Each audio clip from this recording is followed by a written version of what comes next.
This is the electric meter. We are on the south side. This is the south exterior wall, south wall from the garage. And this is our electric meter. Power is below grade. Okay, this conduit should have had a sleeve on it. Alright, so that it should have been sleeved so that it can expand and contract as the house moves, as the ground moves. It can move independently and it doesn't create undue pressure up here in the connections. There should have been a sleeve installed on there. It's a relatively new building technique, but there you go. Should have had that.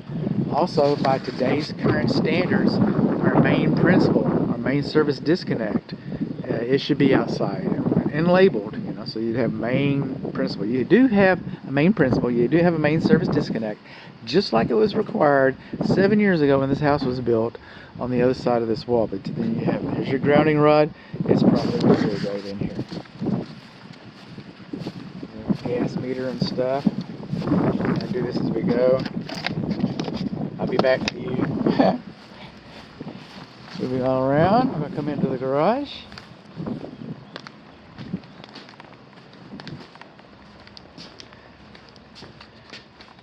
Supposed to have 2 grounds, right, within 6 feet. This is our first ground, our neutral. Excuse me, that's our neutral, and that's our first ground. That's the grounding rod we saw outside, and it comes over here. This is a UFER, UFER, no matter how they spell it, and that's our UFER right in there. That's our second ground within 6 feet. It also doubles in because this is 7 years old. This plumbing is probably a PEX plumbing system, so. That doubles as the bonding as well. So here we are, we're inside, and you know what I'm not seeing? Well, I see the UFER over there. I see the bonding over there, but the bonding location is supposed to be labeled inside of here. You could have a garage with all kinds of storage in front of it, right? And the electrician had to hunt for it. Most electricians would find that. We've got that much faith in the guys. But no, the UFER should be located inside the cabinet. What else, bud? Well, we got duplicate registers, and they have not been duplicated.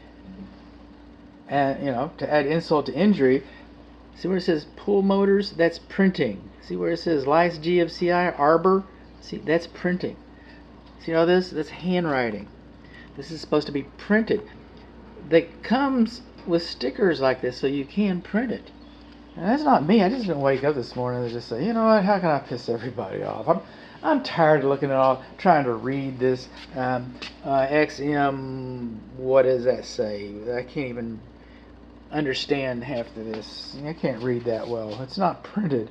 I'm going to get rid of it. No, the manufacturer, Eaton, says that it should be printed. Or it says UL listed, it says that it should be printed. The National Electrical Code says that these should be printed. The International Residential Code and Eaton say that these should all be printed. It wasn't printed, it was handwritten. Now, is this breaker going to work? Yeah. You're going to have a problem with it? Most of them you probably won't have a problem with. Is it a big deal? It's just not printed. Not printed, not that big of a deal. There's our main disconnect. This is our surge protector. They're required now. That's good. I'm seeing that. And coming on along in here. Surely you're through, bud. No, not quite through. Okay. So, not supposed to have more than 1/8 of an inch gap between the cabinet and the wall. Okay? Not supposed to have more than 1/8 of an inch gap. Because this cabinet is supposed to fit flush to this edge. Get it? If it fits flush to this edge, then we have this gap for the fire to blow out. This is the whole thing is supposed to encapsulate this in case you have an event, and that doesn't keep the fire from blowing out. Oh, bud, that's new construction. All I know is that the 16-year-old kid at Hawk Electronics, I think it was, in the dash of that car, he put a stereo. It looks like it came from the factory. Smooth. It looks like it was molded that way. And if a 16-year-old kid, I know a 16-year-old kid's got a lot more on his mind than a 35-year-old electrician or a 25-year-old drywall installer Okay, I know he's got a lot on his mind what he's going to do on Saturday. And if he could do it, that's all I'm saying. Now, this cabinet was screwed in with drywall screws. Drywall screws are fast, they're tight. I get that. Zip, zip, we're good to go to the beer store, Philip. Oh, Doug, you're the fastest guy in the shop. I know. I'm getting a raise next week. That's the way it works out here. But no, screws are brittle. Okay? They don't have the same shear strength that nails have.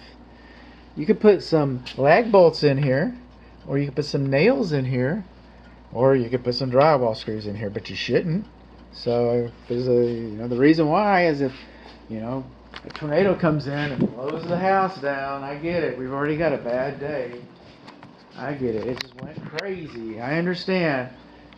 But if it was nailed into place instead of screwed into place, it would probably have a better chance of staying attached to some lumber or building member material. So when the first responders come in, I have to step over the Sparky box in order to come in and save your life or what. So, because the main principal is not outside. They can't turn it off outside. So.